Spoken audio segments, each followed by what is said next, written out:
Alors Internet change la donne en termes d'information. On l'a vu à de multiples reprises. Internet va accroître notamment la circulation de l'information. Et Internet, dit-on souvent, devient la réalité, ou une part de la réalité, voire même parfois est plus réelle que la réalité.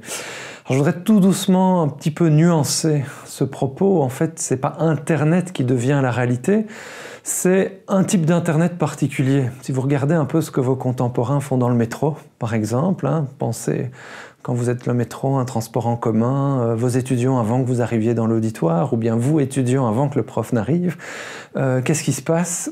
Vous êtes souvent sur votre tablette, sur votre smartphone, sur des supports qui sont des supports mobiles.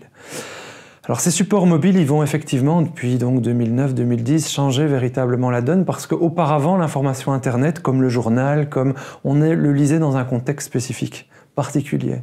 Aujourd'hui, on a accès à ces informations-là, à ce type de données-là, partout.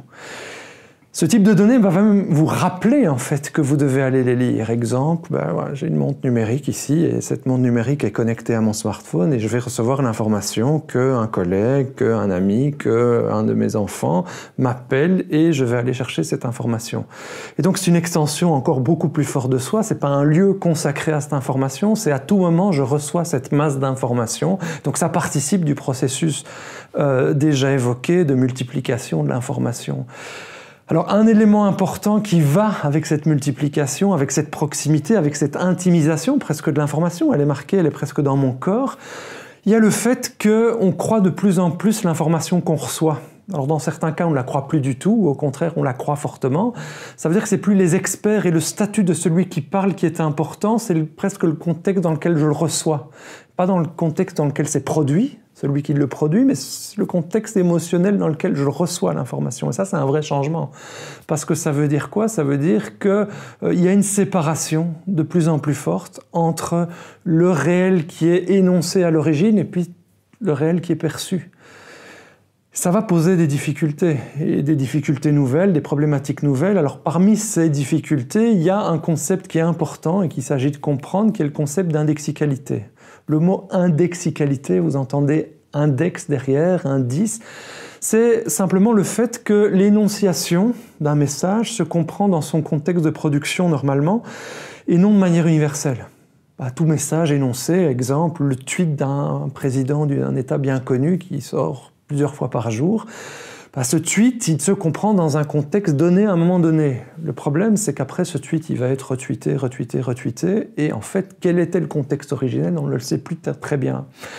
Et donc, Internet va me toucher extrêmement régulièrement par de l'information, parce que grâce à la mobilité, partout et tout le temps, pratiquement, je peux être contacté par ces messages Internet, et ces messages sont décontextualisés, sont sortis de leur contexte d'énonciation. Et donc le sens du message, en fait, est très difficile à interpréter. Et parfois, quand c'est transféré, imaginez de devoir le comprendre, il faut remonter à la source, et comme on a un flux de messages, puisque tout le temps on en reçoit, on a une masse, d'autres ont parlé d'infobésité, et donc il faut gérer cette transformation, cette désindexicalisation en fait du message.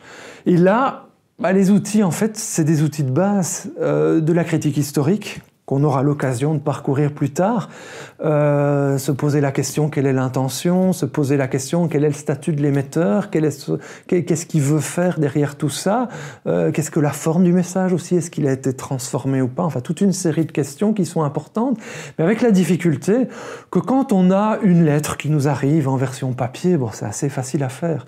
Quand toutes les minutes vous avez un message numérique qui arrive, vous vous rendez compte de la complexité des choses. On arrive là face à un défi de critique, de pensée critique qui est extrêmement difficile. Et donc la gestion du flux en lien avec la critique historique, avec la pensée critique, c'est quelque chose qui est tout à fait décisif, important et très compliqué à mettre en œuvre. Et donc c'est un des défis de demain, je pense, pour nos humanités, de pouvoir vraiment appréhender de manière critique ce flux d'informations qui nous arrive directement, on pourrait dire, sur nos corps.